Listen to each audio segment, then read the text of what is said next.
Il y en a qui se pensent fort avec leur quotient intellectuel de 140. Vous puis moi, on se contenterait pas de ça. 229, là, t'as le cerveau dans la bonne direction. Cerveau, direction. Louer une Corolla à seulement 229 $ par mois. Sans aucun comptant, frais de transport et de préparation toujours inclus. Chez votre concessionnaire Toyota. Hey, les cerveaux. Direction, Corolla.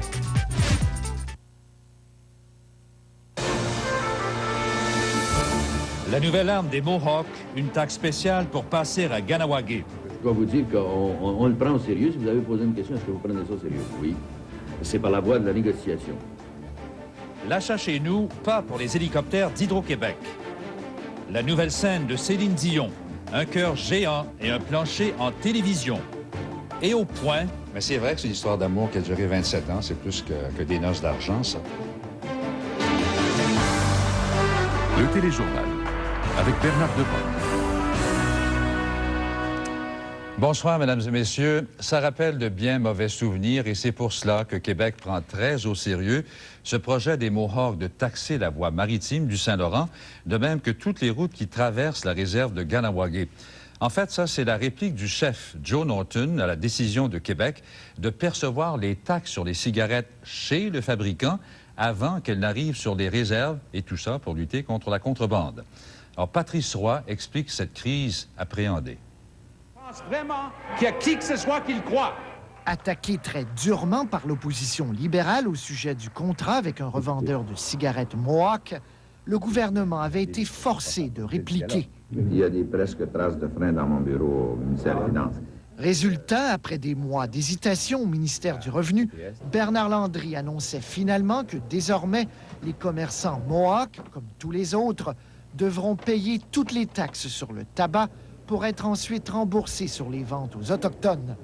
On savait que les chefs Mohawk n'allaient pas applaudir. We will in no way comply with this new tax. Mais on ne savait pas que Joe Norton et tout le conseil de bande de Kahnawake allaient menacer le gouvernement du Québec d'imposer des frais de passage d'$1 par voiture sur les routes traversant la réserve.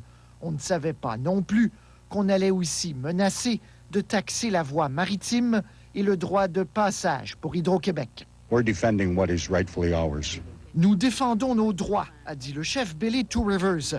Et si Québec ne nous verse pas les droits de passage, nous irons les chercher en installant dès septembre des postes de péage. Et ça ne se fait pas dans un cadre d'ultimatum, de chantage. Je pense que de bonne foi, on peut faire quelque chose de bien. Des ultimatums, en tout cas, qui rendent bien des gens nerveux à Québec, où on prend très au sérieux les menaces Mohawk, qui rappellent, veut pas, de très mauvais souvenirs.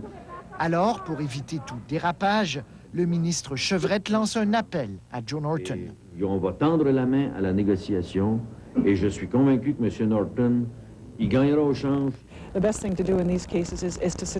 À Ottawa, où on marche aussi sur des œufs, la ministre a simplement souhaité que Québec s'assoie avec les Mohawks.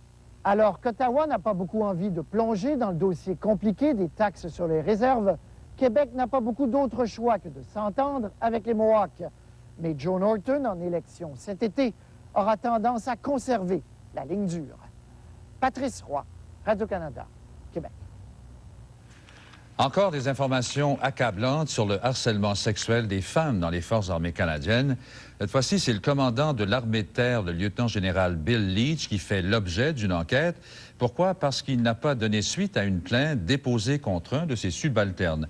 Et cela le même jour où il y a 3 études qui démontrent que les forces ne sont pas capables de garder les femmes dans leur rang. Voici les précisions de Daniel Lheureux.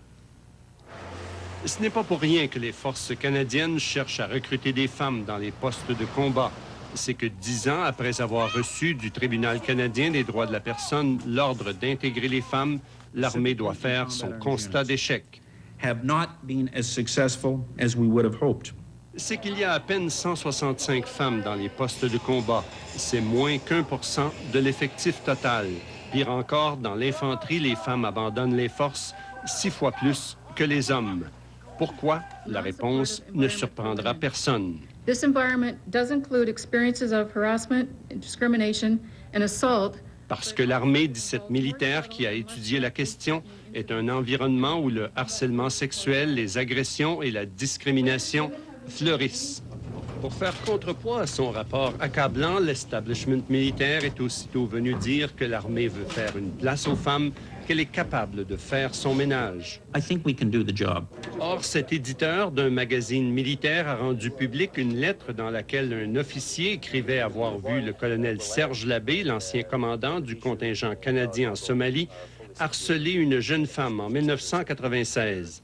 La plainte concernant Labbé avait été adressée à nul autre que l'actuel commandant de l'armée de terre, le général Leach, qui aujourd'hui ne sait pas quelle suite avait été donnée à la plainte. I have no idea. Le ministre de la Défense a aussitôt confirmé que toute l'affaire était maintenant sous enquête. When I said the matter was under investigation, that is part of it as well. S'il s'avérait exact que le général Leach n'a pas donné suite à une allégation de harcèlement sexuel impliquant un officier supérieur, cela mettrait sérieusement en cause la crédibilité de la hiérarchie militaire qui, depuis des semaines, clame très fort qu'en matière de harcèlement, l'armée canadienne pratique une politique de tolérance zéro. Daniel Lheureux, Radio-Canada, Ottawa.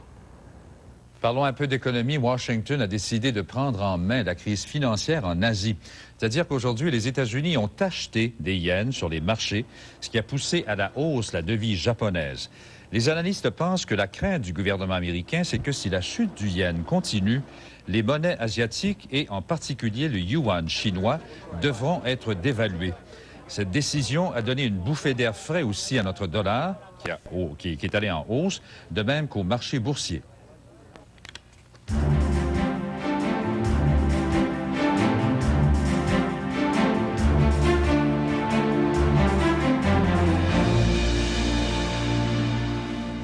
Le mouvement de fusion des grandes banques canadiennes qu'Ottawa, au fait, n'a pas encore approuvé, inspire beaucoup de craintes chez leurs trois concurrentes plus petites, c'est-à-dire la Banque de Nouvelle-Écosse, la Banque nationale et la Laurentienne, les trois banques qui s'inquiètent des pertes d'emplois, de même que de la détérioration des services aux clients. Et ces banques viennent de plaider leur cause devant un comité de députés, de sénateurs libéraux, qui vont faire leurs recommandations au ministre Paul Martin. Bernard Drainville décrit la démarche. La scène est inhabituelle, loin des grandes tours feutrées des banquiers. Nous, on a choisi ici de venir vous voir en vous disant qu'il faut dire non aux fusions. Contre d'autres banquiers qui, eux, disent oui aux fusions. Parce que, dit-il, les fusions sont bonnes pour eux et pour le pays. Entre les deux camps, des députés et des sénateurs du Parti libéral au pouvoir.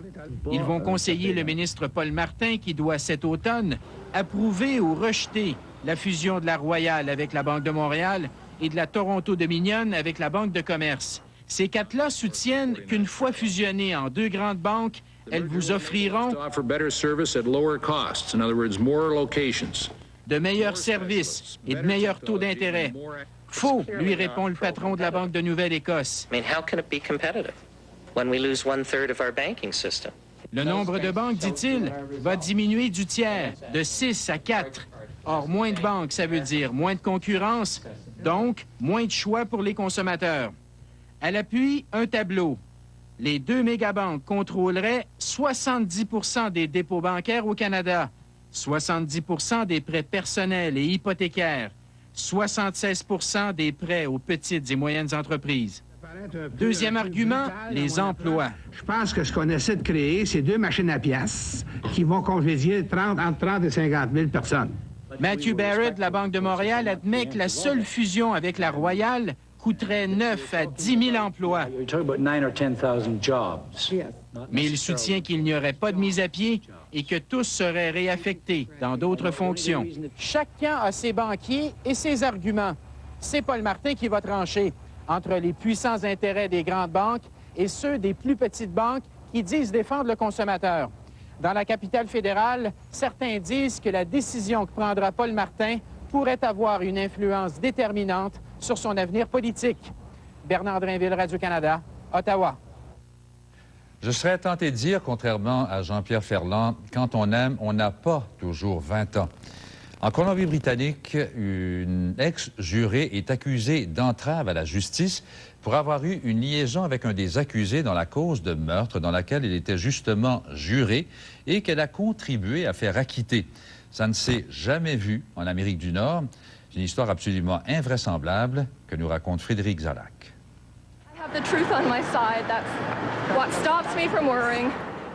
À chaque jour depuis 6 semaines, Gillian Guess fait une entrée remarquée au palais de justice de Vancouver.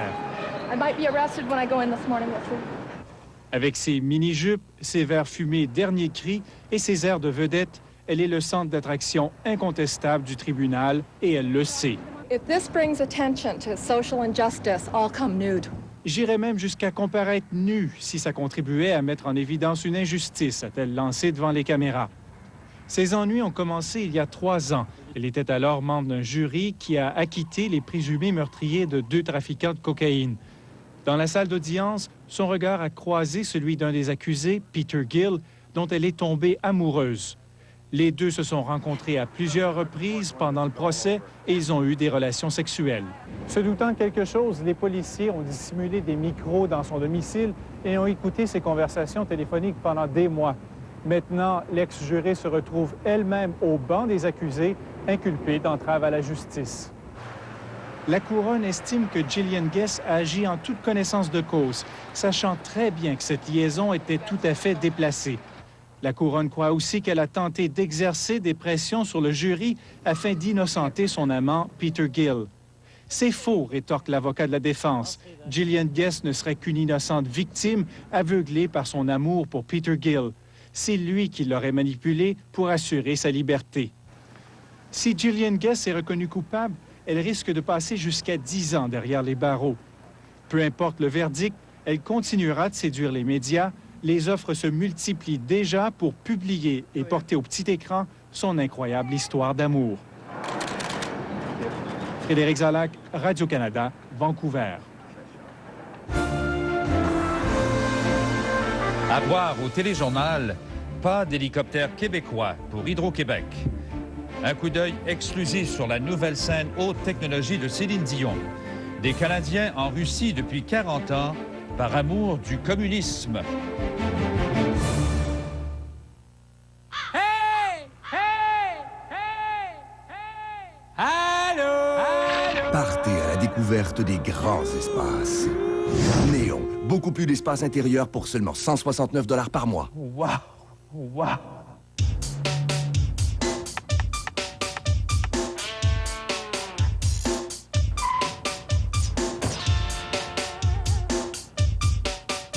Ça va?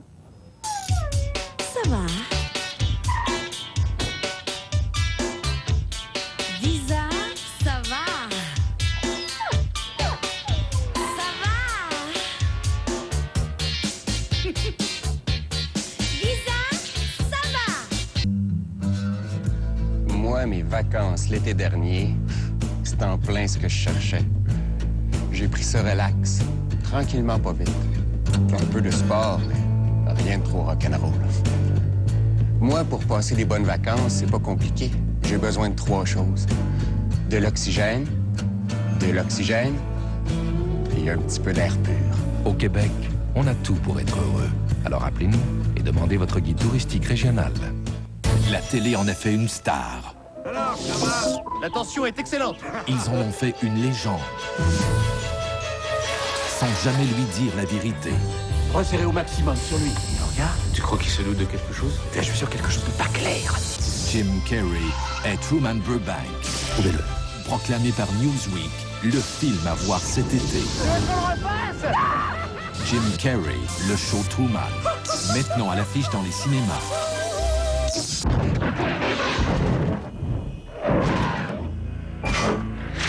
Une bête de 150 chevaux déchaînée. Néon, beaucoup plus de puissance que la Cavalier et la Sunfire pour seulement 149 $ par mois. Les.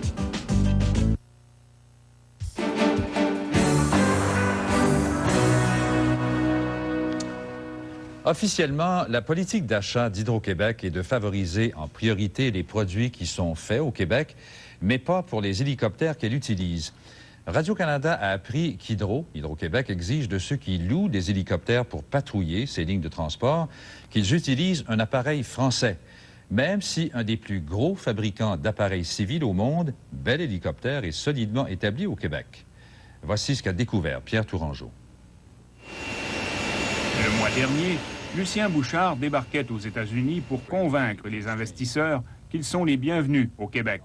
Pourtant, sa plus grosse société d'État boude les produits de la multinationale Bell Textron, dont la filiale Bell Hélicoptère de Mirabel est devenue le plus gros fabricant d'hélicoptères civils au monde. Les appareils Bell ont beau en satisfaire plus d'un, Hydro-Québec, elle, exige des affréteurs d'hélicoptères qui patrouillent ces lignes électriques, un modèle fabriqué en France par Eurocopter. On est surpris qu'Hydro ait donné le nom de notre entreprise parce qu'on a essayé de faire changer l'appel d'offres, mais ce qui se produit, c'est que dans l'appel d'offres d'Hydro-Québec, on ne peut pas soumissionner avec si on est propriétaire de produits Bell Hélicoptère. Ça nous prend un produit Astar qui est de fabrication européenne. Parmi les ministères et les autres organismes publics, Hydro-Québec est le seul à procéder de la sorte. C'est pas comme les autres contrats normalement. Normalement, ils demandent la mission, ils vont décrire la mission et après ça, nos opérateurs vont soumissionner avec un appareil qu'eux croient va faire la mission. Comme motif principal, Hydro invoque l'habitude et la préférence des utilisateurs, mais aussi le prix de location et l'aménagement intérieur des appareils. En ce moment, les autres appareils ne sont pas moins chers, loin de là, puis en plus, ne présentent pas les caractéristiques recherchées. Je croirais que c'est l'inverse. Je crois que le produit Bell a toujours été renommé en étant moins coûteux d'opération. Le coût d'opération est moindre. On va devoir se départir possiblement d'un de nos appareils Bell pour le remplacer par un Astar. Bell Hélicoptère emploie plus de 2000 Québécois et l'entreprise ne cesse de grossir. Il y a maintenant plus d'appareils Bell en service dans le monde entier que de toutes les autres marques réunies. Mais ce n'est pas à cause d'Hydro-Québec, à qui pourtant Bell paie chaque année plus d'1 million de dollars en frais d'électricité. Pierre Tourangeau, Radio-Canada, Montréal. Rapidement, un peu de politique. L'ex-premier ministre Joe Clark s'est presque lancé dans la course à la direction des conservateurs ce soir, mais il y a encore un si. Alors, M. Clark a dit qu'il sera candidat s'il a la conviction qu'il est désiré. Joe Clark était premier ministre d'un gouvernement conservateur minoritaire en 1979, prononçait un discours tout à l'heure à Toronto. M. Clark, qui se lancerait dans une troisième course au leadership conservateur, a posé, entre autres, 7 conditions. Je dois avoir une indication assez claire qu'il y a une volonté chez le parti et chez le pays de travailler avec moi pour créer encore un sens de confiance dans nos institutions politiques. Céline Dion a longtemps dit qu'elle voulait devenir « big ». L'expression est d'elle. Eh bien, un autre exemple qu'elle a atteint ses objectifs plus que n'importe qui d'autre. À partir du mois d'août, Céline Dion va chanter sur une méga scène dont le plancher sera un écran de télévision de 48 pieds, une réalisation unique au monde, fabriquée à Longueuil. Et mon collègue Paul Toutan en a eu la primeur aujourd'hui. C'est à Longueuil, dans les ateliers de la compagnie Scène-Éthique, qu'on met la dernière main à la structure d'aluminium qui supportera la scène de Céline Dion. Autour d'un chœur géant, 5 ascenseurs permettront des jeux de mise en scène spectaculaires. Pour la première fois dans l'histoire du show business, le plancher de la scène sera constitué de millions de pixels de télévision, de sorte que Céline chantera sur un écran de 48 pieds de diamètre. Un ordinateur va coordonner les images projetées sous les pieds de la chanteuse. D'autres écrans amovibles lui permettront de chanter avec les Bee Gees, reproduits grandeur nature. La scène de 18 tonnes sera montée et démontée en 4 heures seulement, une autre première. Il y a toujours un mandat très clair entre moi et Céline et René, c'est qu'ils veulent la meilleure qualité possible, le meilleur au monde, mais à qualité égale, à compétence égale, ils veulent du monde de chez nous. Et c'est ce que j'ai trouvé ici. Pour les artisans, la construction de cette scène représente un défi de taille, puisqu'il n'existe aucun modèle. Dans le domaine de la scène au Québec, il n'y a pas beaucoup de budget. On a quand même des idées, on est obligé d'avoir des idées puis de se débrouiller. Fait qu'à partir du moment où on tombe dans des spectacles où il y a un petit peu plus de budget, nécessairement, toutes nos idées sont mises à profit, puis là, on peut développer activement. Le coût total de la scène est un secret bien gardé, mais on a pu apprendre qu'elle aurait coûté 2 fois plus cher aux États-Unis, 3 fois en Europe et 10 fois plus cher au Japon. L'expertise québécoise en multimédia est maintenant reconnue partout. Il n'y a personne qui l'a fait Puis nous autres, on l'a fait. Nous autres, on a réussi à le faire. On a réussi à le livrer comme le client le voulait, avec toutes les difficultés que ça pouvait engendrer. La tournée de Céline commence le 21 août à Boston. Paul Toutan, Radio-Canada, Montréal. Dans quelques minutes au point, un reportage sur celui qui nous a présenté les événements marquants de notre vie depuis 27 ans. Si la tendance se maintient, il deviendra chef d'antenne aux émissions spéciales.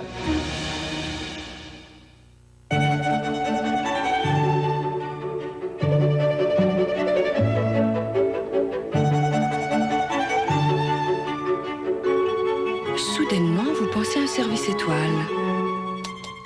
Eh bien, avec Bell Direct, vous pouvez vous abonner en tout temps. Bell Direct. C'est 3 façons interactives de faire plusieurs opérations avec nous, même le week-end. Bell. Communiquer comme personne. Ça a été merveilleux. Des vraies vacances en famille. La famille citrouillard.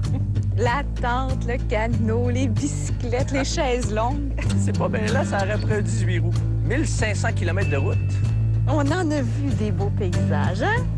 Oui, c'était très beau, mais je m'en rappelle plus. Oh! Comment ça, tu t'en rappelles plus?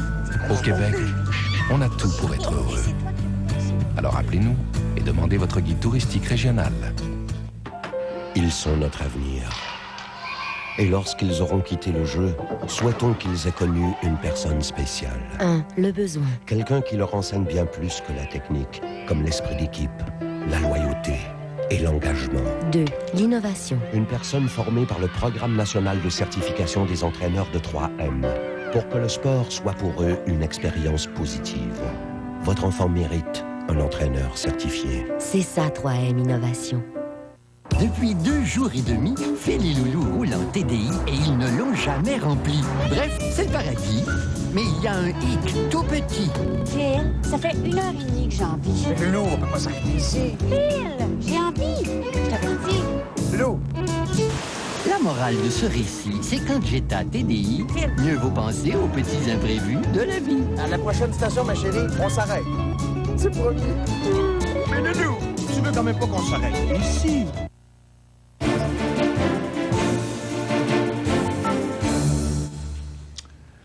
Avant de finir, est-ce que nos rêves nous mènent toujours là où on pense? En tout cas, il y a un couple de Canadiens qui a cru au communisme au point de tout quitter il y a 40 ans, quitter famille, quitter pays. Notre correspondante à Moscou, Elisabeth Palmer, les a retrouvés dans un fond de village de Russie. Ces 2 gens-là y croient toujours, mais heureusement qu'il y a l'amour. Le village de Babaïeva, à 800 km au nord de Moscou. Un couple de Canadiens y vit une grande histoire d'amour.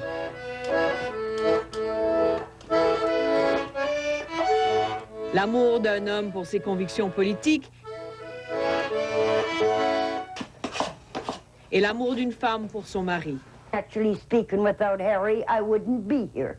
Is he still a strong communist? He's a very strong communist. Not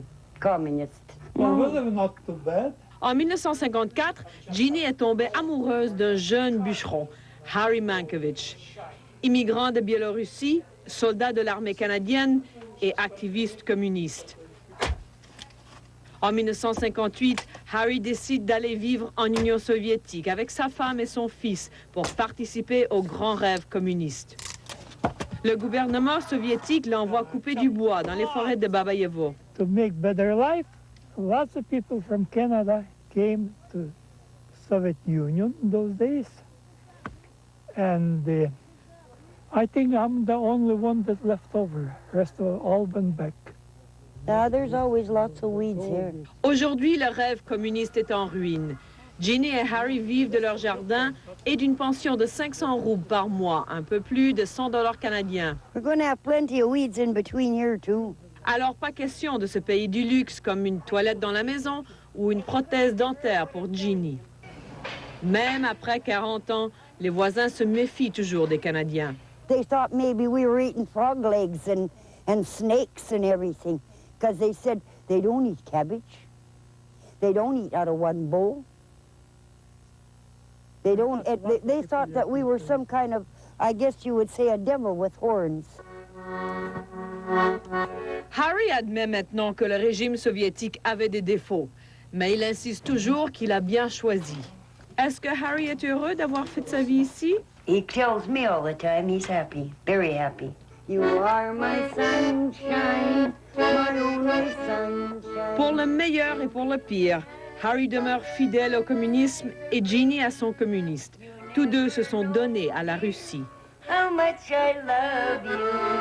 Elisabeth Palmer, Radio-Canada, Babayeva. Shine away. Nous avons présenté le téléjournal de Radio-Canada. Maintenant, ce que j'ai à vous dire, c'est tout autre chose. Parce que ce téléjournal, c'est le dernier que je vous présentais, est-ce que ça me fait quelque chose? Oui, ça me fait quelque chose, oui, ça remue. La première chose que je tiens à vous dire, c'est de vous dire merci. Merci de m'avoir accueilli chez vous chaque soir pendant aussi longtemps. C'est un privilège et j'en ai apprécié chaque instant. Ce que j'aimerais que vous reteniez de toutes ces années, c'est le souci que nous avons toujours eu de vous présenter une information qui respecte votre intelligence et votre jugement, une information sans compromis, sans céder à la tentation du plus facile, dans le choix des sujets, dans le choix des mots, pour le dire, une information qui n'est pas juste divertissement, une information qui est ouverte sur nos problèmes à nous, nos réussites, mais pas seulement dans notre cours, sur le monde aussi, sur cette planète qui devient toujours plus petite grâce, entre autres, à la télévision. Et c'est dans ce même esprit, avec les mêmes convictions, que je vous présenterai encore des émissions spéciales comme vous les connaissez à l'occasion des grands événements, mais également sur des sujets, sur des préoccupations qui sont les vôtres, qui vous fascinent ou qui vous chicotent. Maintenant, le dernier mot, je le garde pour remercier l'équipe. Ces personnes, ces gens de tous les métiers qui m'ont entouré avec une telle compétence, avec une telle délicatesse. La télévision, vous savez, ça se fait pas seul. Je vous en suis reconnaissant. Bonne chance à Stéphane Bureau, à Michel Viroli et à l'équipe qui prend la relève. Bonsoir, merci, à notre prochain rendez-vous.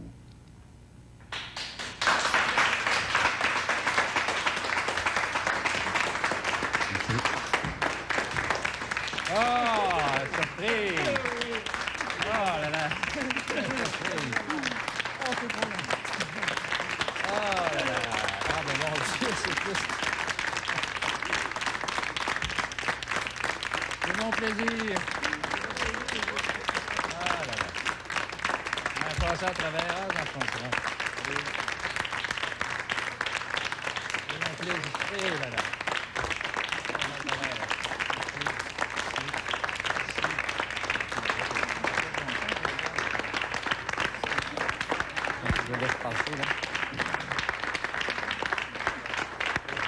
Merci à vous aussi, Bernard. Merci beaucoup pour... vous serez longtemps, pour nous, une référence en journalisme au Québec et à Radio-Canada en particulier. Vous partez pour l'été? Non, pas encore.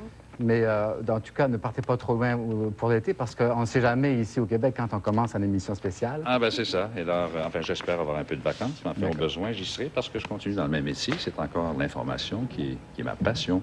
Bien, alors, Bernard de Rome, beaucoup de journalistes ont essayé de vous imiter. Ils n'y sont jamais parvenus, évidemment. Alors, c'est ça en tête que j'aurai lorsque je vais présenter maintenant le reportage que l'on présente sur vous au Point ce soir. Ça me fait beaucoup d'honneur. Au revoir. Merci, Haché. Au revoir. Eh bien, oui, bonsoir, bienvenue au Point. Bernard de Rome ne s'en va pas du tout, puisque lors d'événements spéciaux, comme vous le savez maintenant, il restera chef d'antenne aux émissions spéciales de Radio-Canada. On ne le verra évidemment plus tous les soirs, mais ce sera à des moments importants qui ont un impact sur nos vies et qui dépassent évidemment l'ordinaire quotidien des nouvelles. Donc, pendant 27 ans, Bernard de Rome a été là, présence compétente et rassurante, pour nous aider à comprendre ce qui se passe chaque jour dans notre monde. Alors, on a tous été marqués par au moins un grand événement dans notre vie. Depuis la crise d'octobre, chaque fois que quelque chose d'important s'est produit, Bernard de Rome a été là. S'il est une référence pour nous tous aujourd'hui, c'est parce qu'il est resté. C'est donc un honneur pour le service d'information de Radio-Canada de vous présenter ce soir un reportage hommage à une personne pour qui l'information a toujours été plus importante que la notoriété qui vient souvent avec la télévision.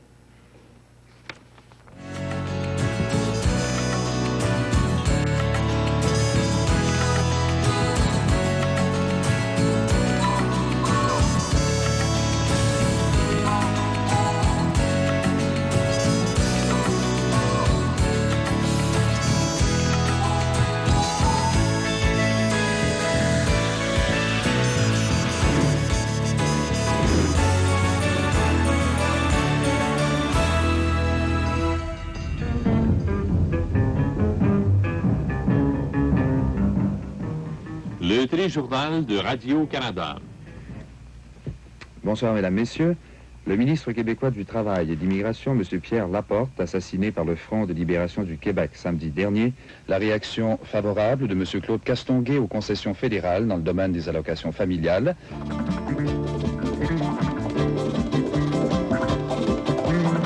Le gouvernement fédéral et celui de l'Ontario ont décidé de venir en aide à la multinationale Massey Ferguson.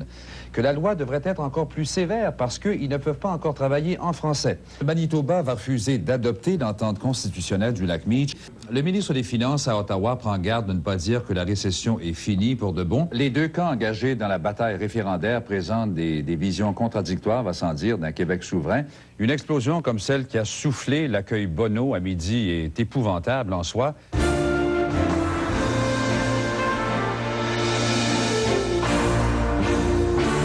Le téléjournal, avec Bernard de Rome. Bonsoir, mesdames et messieurs, ici Bernard de Rome. Je vais vous dire qu'il ne m'est pas arrivé souvent, en fait, ça ne m'est jamais arrivé d'être moi-même le sujet de la nouvelle que je dois présenter.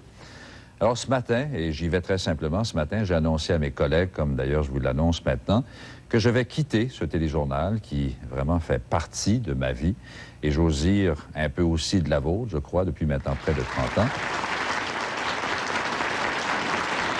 C'est vrai que c'est une histoire d'amour qui a duré 27 ans, c'est plus que des noces d'argent, ça.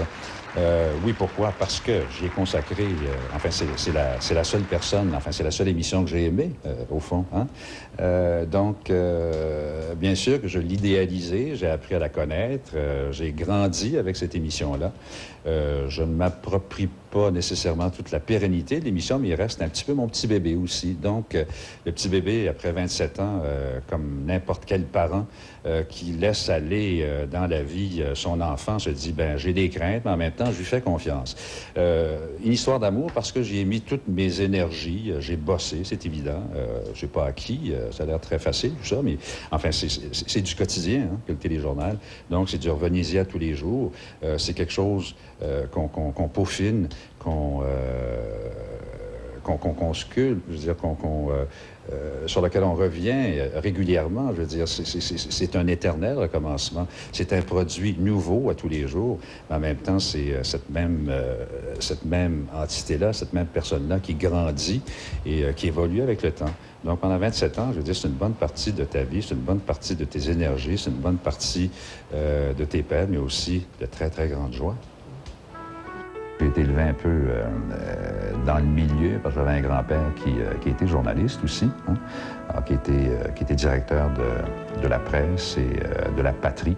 Et l'été, comme je passais mes vacances dans sa maison, évidemment, j'ai eu beaucoup de contacts avec lui. Lui, il pratiquait encore le métier à ce moment-là, donc, évidemment, il y avait des conversations, j'étais mêlé un peu à ces trucs de métier, j'entendais parler de toutes sortes de choses. Donc, je vous dis, à l'époque, je veux dire, c'était bon, notre référence, c'était le journal, mais aussi la radio, beaucoup. Je me souviens, petit bonhomme, d'avoir entendu des élections à la radio, par exemple, comme je vous dis, bien avant de découvrir ça et de comprendre ce qu'il en était. Comme je suis un drop-out du collège classique, j'ai claqué les portes, moi, en rhétorique. Et c'est vrai, et j'ai regretté, d'une certaine manière, de ne pas avoir poursuivi mes études. c'était le drame, d'ailleurs, un peu chez nous. J'avais 2 sœurs qui avaient complété leur cours classique.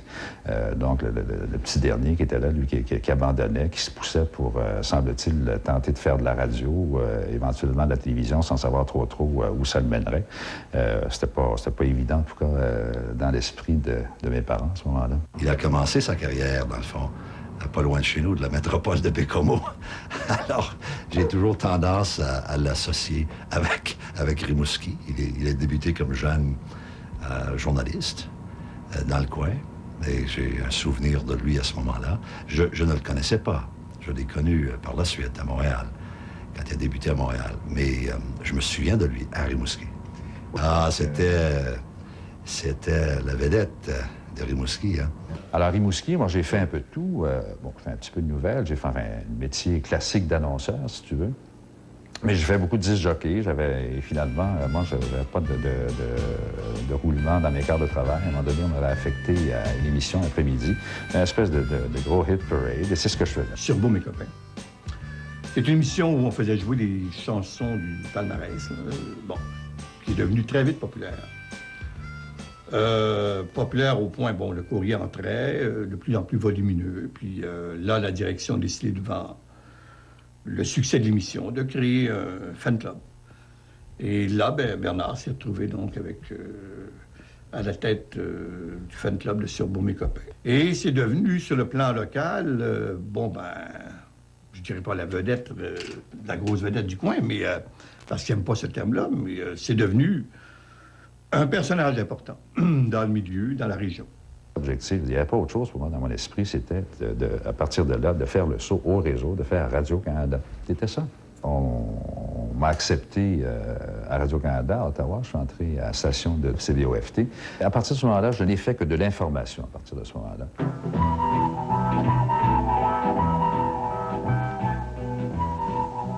Pour guérir la délinquance,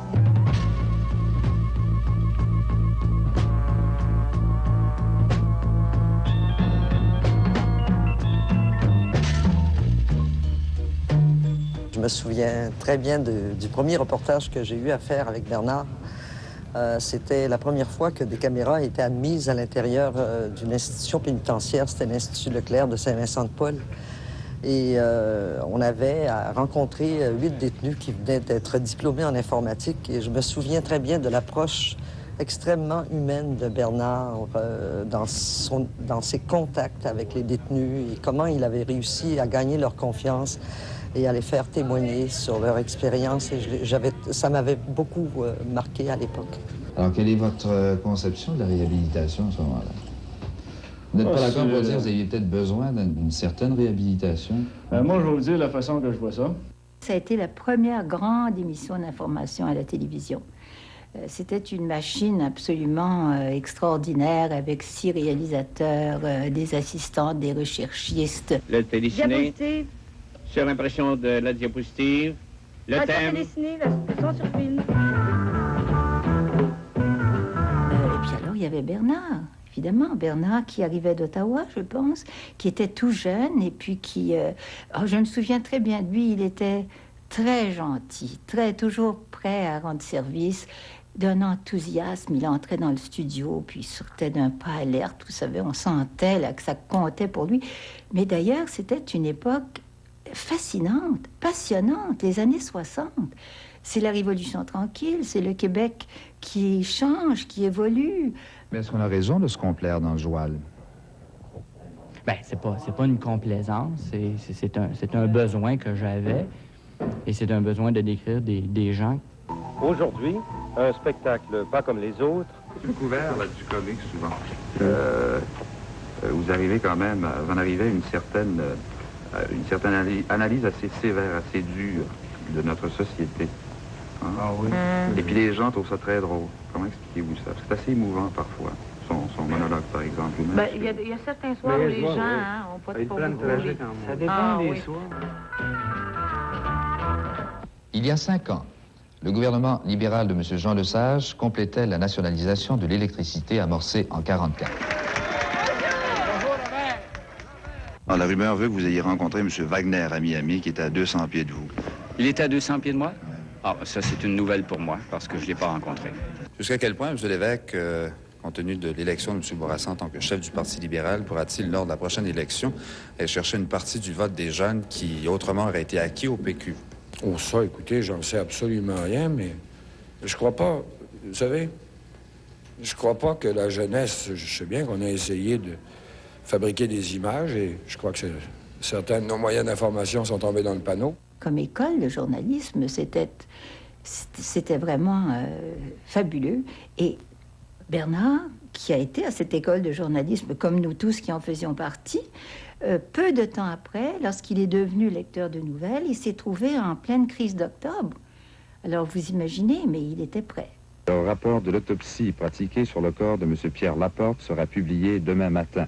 Ce rapport permettra de connaître les causes précises de la mort de Pierre Laporte. La Sûreté du Québec a déclaré que 343 personnes sont actuellement détenues en rapport avec les activités terroristes du Front de libération du Québec. J'avais 26 ans, je ne pas très vieux, et où on m'a offert d'animer le téléjournal. Et c'est arrivé comme ça. Je veux dire, mais moi, je veux dire, même à ce moment-là, je veux dire, bon, c'était une tâche importante. Je n'avais pas le sentiment d'arriver à un sommet, loin de là. Je me disais, ben oui, on me l'offre, je vais le prendre, c'est intéressant. J'ai envie de le faire aussi. J'avais un certain nombre d'idées en tête. Je me disais, si j'y vais, il y a un certain nombre de choses que j'ai envie de faire, j'ai envie de modifier des choses. M. Nixon, qui répond à l'invitation que lui avait faite M. Trudeau en décembre dernier, tentera d'aplanir avec le premier ministre du Canada les difficultés commerciales qui ont surgi entre les deux pays. Au Québec, le ministre des Affaires sociales, M. Claude Castonguay, considère comme un progrès très intéressant la décision d'Ottawa d'aligner son programme d'allocation familiale sur celui du Québec. Vous l'avez vu comme moi, la situation, elle s'est gravement détériorée aujourd'hui à Montréal. Ce qui n'était jusqu'ici qu'un problème, si vous voulez, limité à quelques quartiers, est devenu un problème vraiment général jusqu'au cœur du centre-ville de Montréal.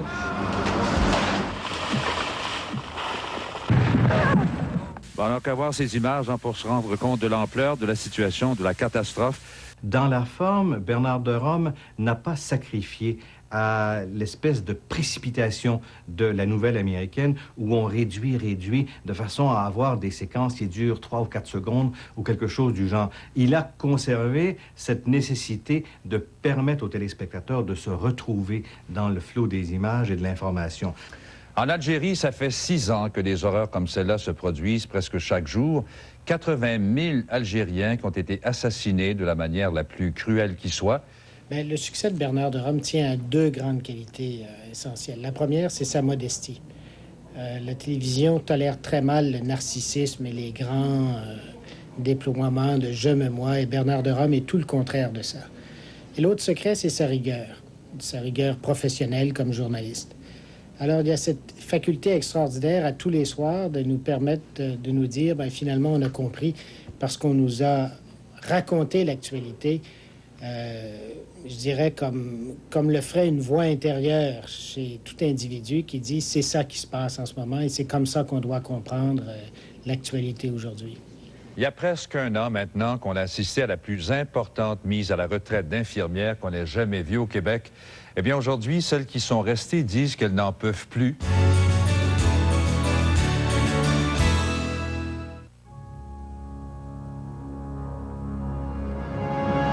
Cette année, l'attraction touristique incontournable au pays s'appelle la Cité de l'Énergie.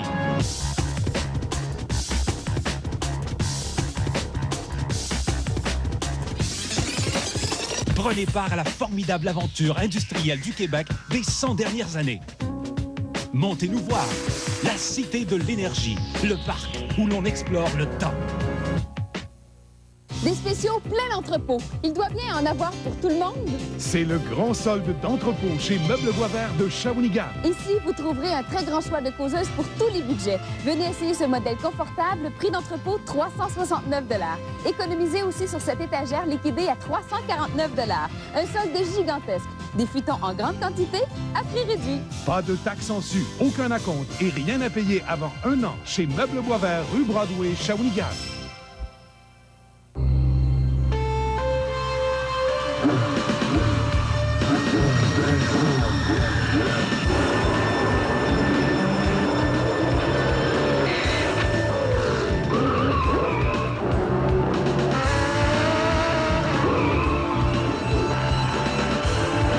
Ce n'était qu'un avant-goût.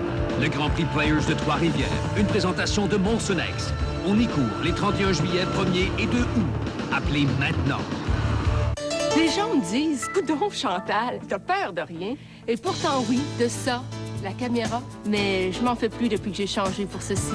Il m'aide à venir à bout de mes pellicules et regarder mes cheveux. Head & Shoulders, pellicule enrayée, chevelure en beauté. Cette matin magique.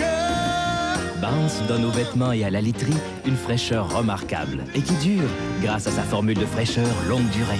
Alors, mettez-y du Bounce et passez. Matin magique.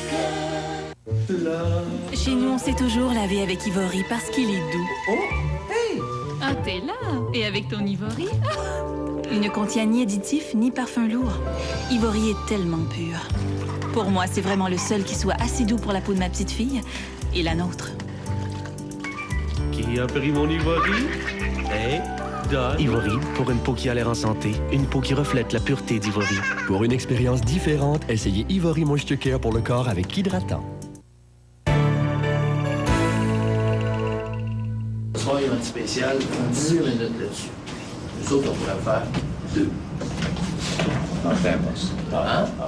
Oui. Okay. Et la manifestation la plus claire de cette ténacité, quand il voit une histoire ou qu'il y a des événements qui se déroulent et que les gens n'ont pas nécessairement compris l'importance de ça, il va se battre toute la journée et toute la soirée jusqu'à pouvoir indiquer la position de cette nouvelle-là dans un bulletin. Et s'il pense que ça devrait être en 3e position au lieu d'être en 4e ou en 5e, il ne lâchera pas tant qu'il n'aura pas gagné son point. Bon, commence donc du début. Ça, je pense que les gens ne se rendent pas compte de ça, mais c'est un homme qui a des idées très arrêtées sur un certain nombre de choses et est capable de les défendre. Il y a toujours des imprévus dans les référendums que ça vient faire, ça. Je dis le Rossi, là, première version. Moi, quand j'ai une idée en tête, je veux dire, ça prend quelqu'un qui va me convaincre, je veux dire que j'ai tort, mais je dis si j'ai tort, je l'accepte. Moi, j'ai tendance à pousser, je suis un pousseux, je pousse et je reviens. Et aussi longtemps que je pense que j'ai raison, j'essaie de défendre un point de vue. Bon, on va laisser faire toute l'affaire du ciment, là. C'est de la... Bernard, je ne l'ai pas vu, moi, baisser la garde souvent. Ça fait des années qu'il fait ça. Puis, au contraire, ses exigences se sont maintenues ou ont augmenté. Le téléjournal de Bernard de Rome, avec Bernard de Rome. Alors, c'est ça qu'il laisse, c'est la rigueur. C'est d'avoir jamais lâché et d'avoir toujours dit qu'on pouvait faire mieux, jour après jour. Mais c'est une chose que je pourrais laisser tomber. Non, mais je pense qu'il faut le mettre. Hein. C'est quand même pas bien. Je veux dire, ça a emmerdé bien du monde, ça. La grande qualité que j'apprécie chez Bernard, c'est son enthousiasme total pour le travail qu'il fait. Ça fait 30 ans qu'il fait ce métier-là, il aurait bien des raisons de désabuser. Je ne l'ai jamais vu une seule fois de sa vie désabusé. Et il est aussi enthousiaste par son travail aujourd'hui qu'il y a 15 ans quand j'ai commencé à travailler avec lui. Ça va bien? Bernard? Moi, je participe à une émission. Je fais partie d'une équipe. Je fais partie d'un groupe, des gens en qui j'ai confiance et qui ont confiance en moi. Et c'est quelque chose qui est extrêmement précieux de pouvoir se parler très franchement et de dire les choses telles qu'elles sont et d'essayer de concevoir un produit, je veux dire, pour qu'il soit le meilleur possible. Un autre envoyé spécial.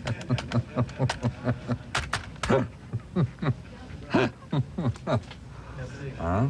Lui, il ne se force pas pour travailler en équipe, c'est naturel. Il a toujours travaillé en équipe. Ça lui vient spontanément, naturellement. Et les gens sont habitués de travailler avec lui. Il demande les opinions des gens. Qu'est-ce que tu en penses? C'est ça, il discute. Il aime ça discuter avec tout le monde, avec les affectateurs, avec les chefs de pupitre, les rédacteurs, les journalistes. Il les encourage pour leurs histoires. Donc, c'est un vrai cas d'équipe, mais c'est naturel.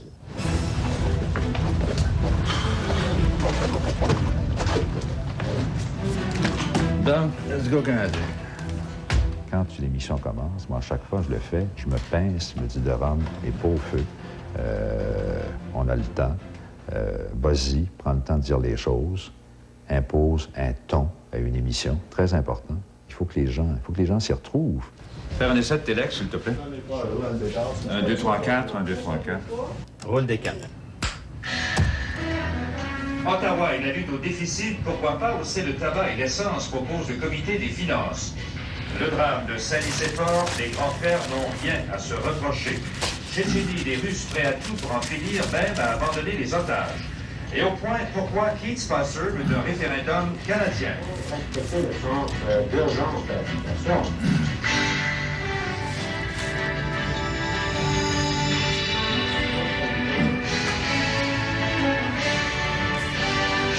Le téléjournal avec Bernard de Rome. Bonsoir, mesdames et messieurs. C'est la même chose partout au pays, hein, les gouvernements qui font le ménage dans leurs finances et finances publiques. À Ottawa. Copic. Bonsoir, merci. À demain.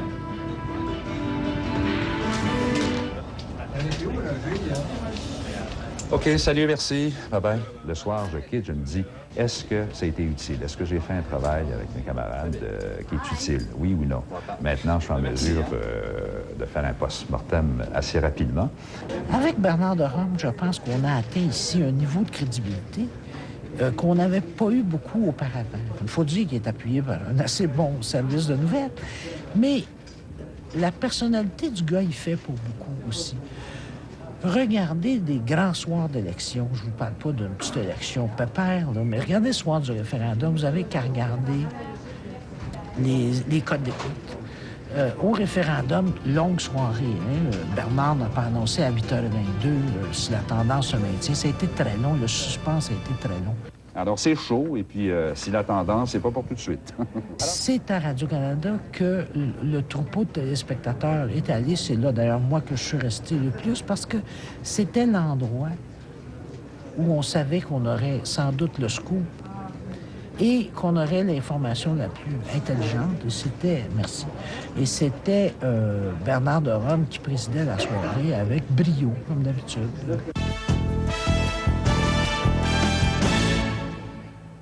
À 22h20, heure de l'Est, Radio-Canada prévoit, si la tendance du vote se maintient, que l'option du non remportera ce référendum. Ma première soirée d'élection, par exemple, l'ai faite à Rimouski, c'était en 1963. Bon, c'était à la radio, c'était à la télévision également.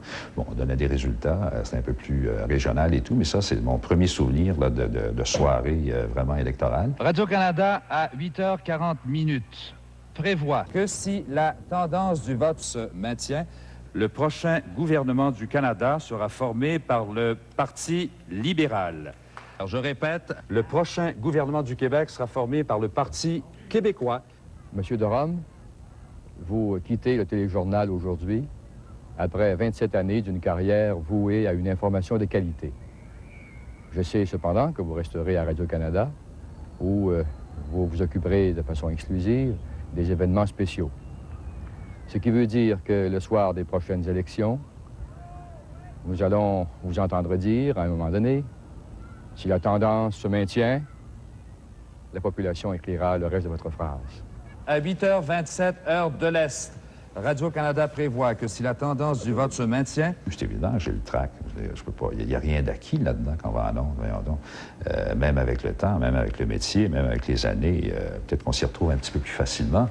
Mais je suis bien certain que j'ai des gros pincements, quelle que soit l'émission que je fasse. Monsieur le ministre, j'ai le malheur de vous annoncer que vous êtes défait par Yvon Godin. Au moment où, je sais pas, il y a une proclamation de vainqueur, par exemple, bon, le coup de si la tendance se maintient, etc., je vous dirais que spontanément, j'ai une grosse pensée pour les perdants, le perdant, quelle que soit la situation. Je pense beaucoup à ces gens-là et je me dis, c'est le drame pour eux. Je pense qu'il n'y a pas de mots pour dire leur déception, la blessure qui leur est infligée, la douleur qui est cruelle. J'ai eu l'honneur de faire une émission en direct quotidienne sur les élections fédérales avec Bernard de Rome l'an dernier. Le premier soir, je me suis présenté un bon 15 minutes à l'avance, question d'être prêt, pour me rendre compte que Bernard, lui, n'arrivait pas. Alors j'étais terrifié à l'idée de me retrouver tout seul, en ondes, sur le plateau, sans Bernard de Rome. Mais non, il est arrivé à la dernière minute, de son pas décidé à travers la salle des nouvelles, chronomètre d'une main, ses papiers de l'autre. Et je me suis rendu compte que jour après jour, c'était la routine et que si Bernard de Rome attendait à la dernière minute, c'était souvent pour vérifier un détail, pour travailler un texte, pour être sûr qu'on ait toute la rigueur possible. Et donc, après toutes ces années, Bernard de Rome, donc, n'arrive jamais en retard. Et quand il finit par arriver, il est toujours prêt. Et pour nous, ses collègues, il demeure un phare et un exemple. Je vous remercie de nous avoir fait rencontrer des gens aussi merveilleux d'un bout à l'autre du pays. C'était formidable. Je pense que c'est une expérience qui est à répéter que de suivre une campagne comme celle-là. C'est important d'être à l'écoute et de savoir ce que les gens dans les tripes. Et puis à partir de là, je veux dire, ça te permet de savoir un peu où tu t'en vas pour essayer d'enrichir le débat.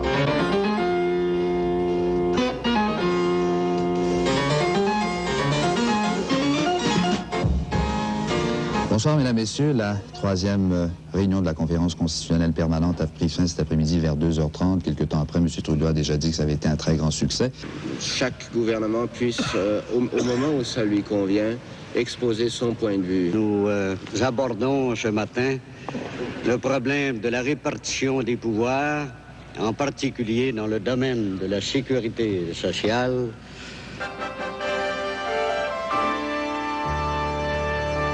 Daniel Lessard, que nous allons aller rejoindre sur le parquet. Même chez les Indiens, il y a division, n'est-ce pas? Oui, c'est apparu beaucoup plus clairement depuis hier soir, Bernard, l'Assemblée des Premières Nations qui représente 300 000 Indiens à travers le Canada. La première fois que j'ai joué le rôle d'analyste aux côtés de Bernard, ça devait être au début des années 80, dans ce qui était déjà l'éternel débat constitutionnel. Je me souviens, j'étais complètement intimidé, presque terrorisé de travailler avec lui. J'avais lu et relu tout ce qui s'était écrit sur le dossier. J'étais convaincu d'en savoir plus que lui, de pouvoir l'impressionner, pour m'apercevoir finalement qu'il en savait encore plus que moi et que j'avais affaire non pas à un simple lecteur de nouvelles ou présentateur d'émissions, mais à un journaliste, un vrai, parmi les meilleurs, peut-être le meilleur de tous. Je me souviens, je pense qu'une des premières émissions de télévision que j'ai vues, c'était pas chez nous, c'était chez une tante et c'était le couronnement de la reine Élisabeth. Alors, j'ai regardé ça, évidemment, c'est une émission de prestige, grand décorum, ça se faisait de façon très classique. Et au fond, c'était peut-être mon premier contact véritable avec la télévision. Avoir su qu'on parlait de monarchie constitutionnelle à ce moment-là, je ne savais pas qu'éventuellement, ça occuperait beaucoup de mon temps de travail et même de mes loisirs. Sa Majesté est invitée à parapher ce document de proclamation. On ne connaît pas le texte de la proclamation. Élisabeth, et c'est fait. Suivi du premier ministre, M. Trudeau. Pierre-Éliott Trudeau. Suivi de M.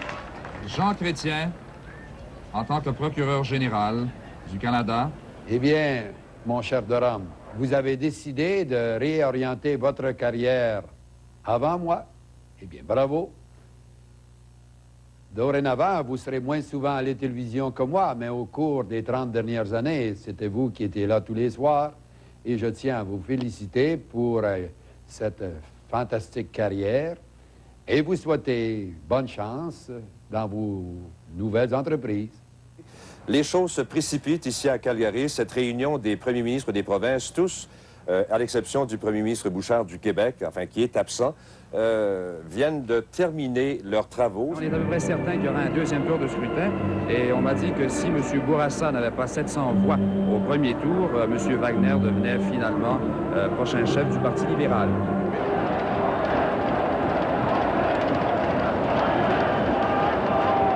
Je vous parle depuis l'aréna de Hull où se tient depuis hier, si vous voulez, même depuis vendredi soir, le deuxième congrès du Crédit social. En 10 ans, le deuxième congrès de direction. M. Réal Cahouette devient le chef élu du Crédit social du Canada. La fois probablement où j'ai été en ondes le plus longtemps, ça a duré 11 heures, effectivement, et c'était lorsque M. Mulroney a été élu chef de son parti à une deuxième tentative. Il y a eu quoi, quatre tours de scrutin, je pense. Puis évidemment, comme ils avaient l'antenne, c'est toujours la même chose. Ça commence l'après-midi, ces choses-là. Et ils s'organisent le samedi pour aller le plus près possible du hockey, même s'il n'y avait pas de hockey.